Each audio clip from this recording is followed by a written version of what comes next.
food poisoning. 4 different boats, all in, way away from each other, food poisoning.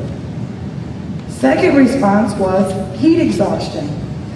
Then, Wednesday a week ago, when I sat with Ocean VP Safety Officer, the Ocean man informed me that all 4 boats took Pine Sol, sprayed it all over their boats, and then sat and breathed in the fumes all day long, and that's what caused the chemical poisoning.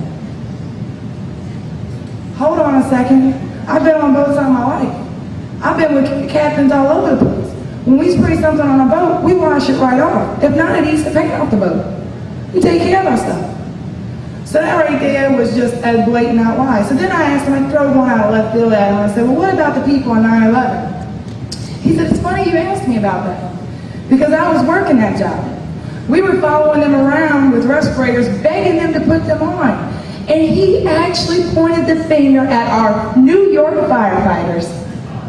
Yeah, he did. People who are dying a slow death as we sit in this room right now from chemical poisoning, pointed the finger at them and said that they turned around and gave him the one finger salute and said, we're not wearing a respirator, we're looking for our friends. Trained firefighters in New York? Are you serious? I wanted to just slap him in the face. But I was good. At any rate, my children have broke out in 4 rashes. My child broke out in a rash the first time. I took her to Florida for 4 days. It magically cleared up. I brought her back. She broke out again. I left.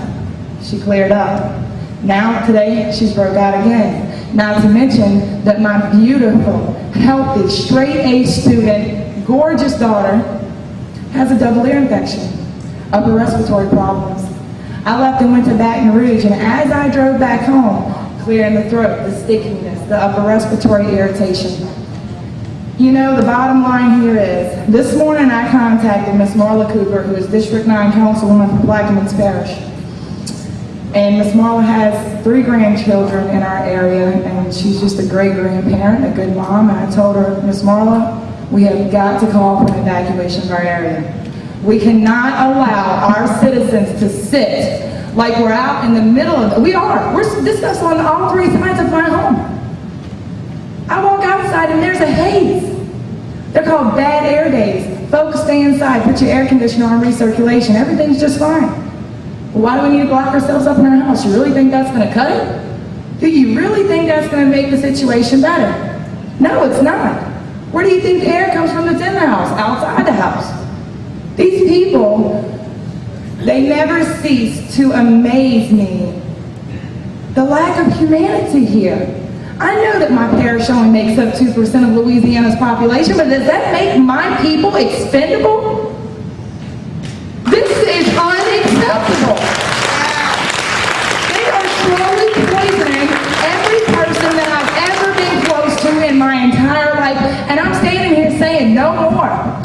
Now, if I ruffle some feathers and make some people mad, so be it. I don't care. My people are more important to me than their bottom line.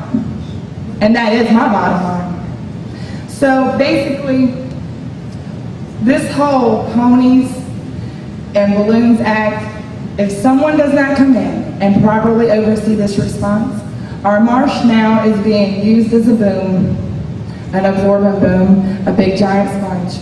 It's on both sides of us. It will fill up. It is filling up constantly. We have heavy crude penetrating our marsh all over the place right now as we speak. They deploy and then they pull them back in when a politician comes in. This is not acceptable. They're not cleaning it up. They're covering it up.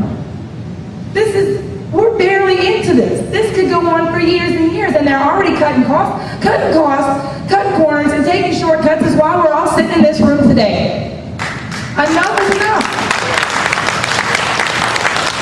Now, as far as EPA, OSHA, NOAA, BP, and the federal government, that every one of us in collaboration with each other, that comes from someone at the top of NOAA. That's the kind of people I've been talking to.